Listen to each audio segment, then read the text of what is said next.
إن الله وملائكته يصلون على النبي يا أيها الذين آمنوا صلوا عليه وسلموا تسليما.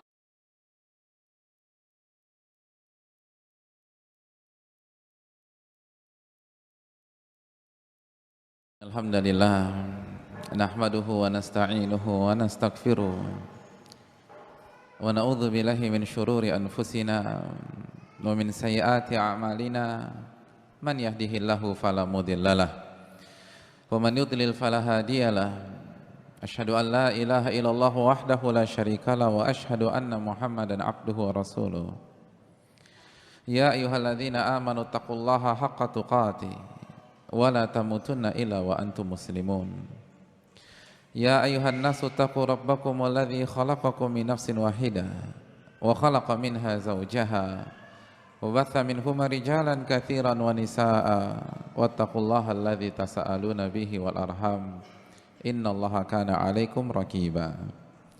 Ya ayyuhalladzina amanu taqullaha wa qulu qawlan sadida yuslih lakum a'malakum wa yaghfir lakum dhunubakum wa may yuti'illaha wa rasulahu faqad faza fawzan 'azima. Amma ba'du fa inna asdaqal hadithi kitabullah wa khairal hadi Muhammadin sallallahu alaihi wasallam wa syarrul umuri muhdatsatuha wa kullu muhdatsatin bid'ah wa kullu bid'atin dhalalah wa kullu dhalalatin finnar. Hadirin ibu-ibu sekalian yang saya hormati, marilah kita membuka majelis yang mulia ini dengan memanjatkan puji dan syukur kita kepada Allah atas segala nikmat dan karunia yang senantiasa Allah limpahkan kepada kita. Di setiap derap langkah kita di sana ada nikmat Allah, dan di setiap detakan jantung kita selalu diiringi dengan kenikmatan dari Allah Subhanahu wa taala. Oleh karena itu tidak ada kata yang pantas untuk kita ucapkan kecuali bertahmid dan bersyukur kepada Allah Tabaraka wa Ta'ala. Hadirin yang dirahmati oleh Allah Subhanahu wa Ta'ala, dan di antara nikmat yang harus kita syukuri adalah pada saat kaki kita bisa kita langkahkan ke salah satu rumah Allah, pada saat hati kita dapat kita tundukkan untuk mengkaji Al-Quranul Karim dan hadis-hadis Nabi Sallallahu Alaihi Wasallam, pada saat kita bisa beribadah sebagaimana yang kita lakukan pada detik ini. Ini adalah kenikmatan saat kita bisa mengerjakan ibadah yang sangat mulia, menuntut ilmu agama,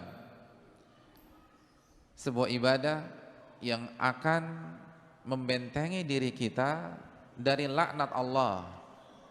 Karena Nabi kita sallallahu alaihi wasallam bersabda, ad-dunya mal'unah mal'unun ma fiha. Dunia itu dilaknat oleh Allah. Apa ibu-ibu? Dunia itu di apa? Dilaknat.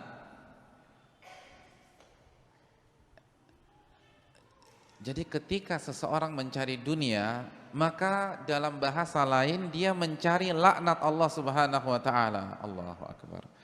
Jadi apabila dalam hidupnya yang ada di kepalanya adalah uang, jabatan, kekayaan, maka yang ada di otaknya adalah laknat dan laknat dan laknat dari Allah Subhanahu wa taala.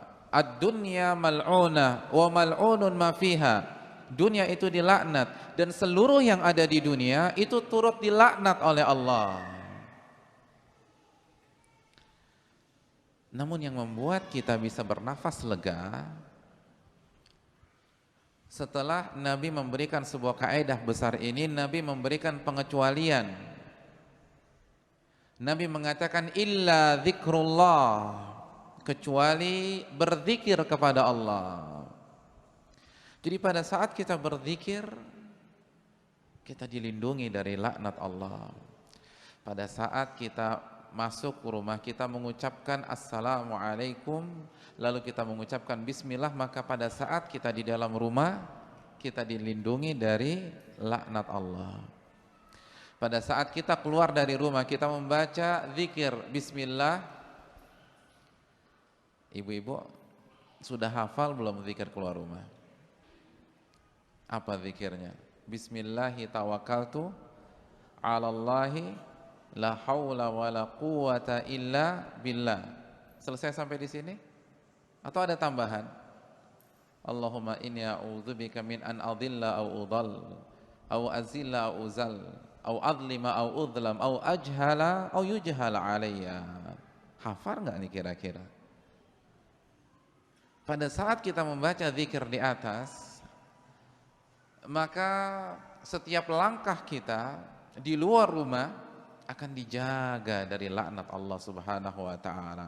Illa zikrullah, kecuali berzikir kepada Allah Subhanahu wa taala. Lalu pengecualian yang kedua, wa mawala, dan setiap aktivitas dan pekerjaan yang dicintai dan diridhai oleh Allah. Pada saat kita sholat, pada saat kita berpuasa, pada saat kita mengenakan busana muslimah, intinya yang dicintai dan diridhai oleh Allah, maka kita dilindungi dari laknat Allah.